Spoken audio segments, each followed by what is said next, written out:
தீய சக்தி திமுக கூவம் சுத்திகரிப்பு விவகாரம். தமிழக அரசியல் வரலாற்றில் நிலம், நீர், காற்று என அனைத்திலும் ஊழல் செய்த பெருமை திமுகவையே சேரும். கருணாநிதி செய்த ஊழல்களுக்கு எல்லாம் பிள்ளையார் சுழி போட்டதுதான் கூவம் ஆறு சுத்திகரிப்பு ஊழல். 1967ஆம் ஆண்டு அண்ணாதுரை தலைமையில் ஆட்சி அமைந்தது. அந்த அமைச்சரவையில் கருணாநிதி பொதுப்பணித்துறை அமைச்சராக இருந்தார். அமைச்சராக பொறுப்பேற்ற கருணாநிதி கூவம் ஆற்றை சுத்தம் செய்யப் போவதாக சட்டசபையில் அறிவித்தார். இதற்காக முதற்கட்டமாக அன்றைய காலகட்டத்தில் 3 கோடி ரூபாய் நிதி ஒதுக்கீடு செய்யப்பட்டது. 6 மாதங்கள் கடந்தது. ஆனால் திட்டத்தில் எந்த முன்னேற்றமும் இல்லை. கூவம் சுத்தமானதாக மக்களும் காணவில்லை. அந்த இடைப்பட்ட காலத்தில் கருணாநிதி குடும்பத்தினருடனும் சில அதிகாரிகளுடனும் கூவத்தில் படகு சவாரி சென்றதாக செய்திகள் பரவின. இது ஆய்வு பயணமா அல்லது அரசியல் காட்சியா என்ற கேள்விகள் எழத் தொடங்கின.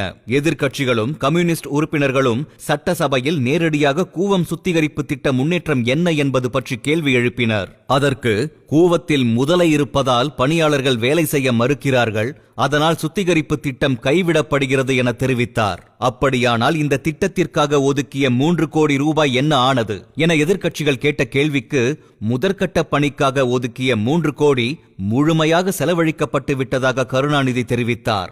ஆனால் மக்கள் மனதில் எழுந்த ஒரே கேள்வி, சாக்கடையில் முதலை எப்படி வரும்? இதற்காக ஒதுக்கப்பட்ட அந்த 3 கோடியின் நிலை என்ன? அன்றைய காலத்தில் 3 கோடி என்பது இன்றைய 3 கோடி அல்ல.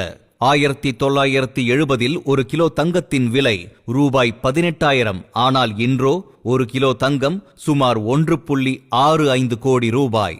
அந்த கணக்கின்படி அன்றைய 3 கோடியின் மதிப்பு இன்று சுமார் 2700 கோடிக்கு நிகர். இந்தியாவில் எத்தனையோ ஊழல்வாதிகள் இருந்தாலும் எத்தனுக்கெல்லாம் எத்தன், ஜித்தனுக்கெல்லாம் ஜித்தன் கருணாநிதிதான் என பலரும் விமர்சனம் செய்ய தொடங்கினர். அன்று முதல் இன்று வரை அவர் செய்த ஊழல்கள் எதையும் தமிழக மக்கள் மறக்கவும் இல்லை, மறக்கவும் மாட்டார்கள். வரும் 2026 தேர்தலில் தக்க பாடம் புகட்டுவர். விரட்டி அடிப்போம் தீய சக்தி திமுகவை. சிந்திப்பி வாக்களிப்பீர். தேசிய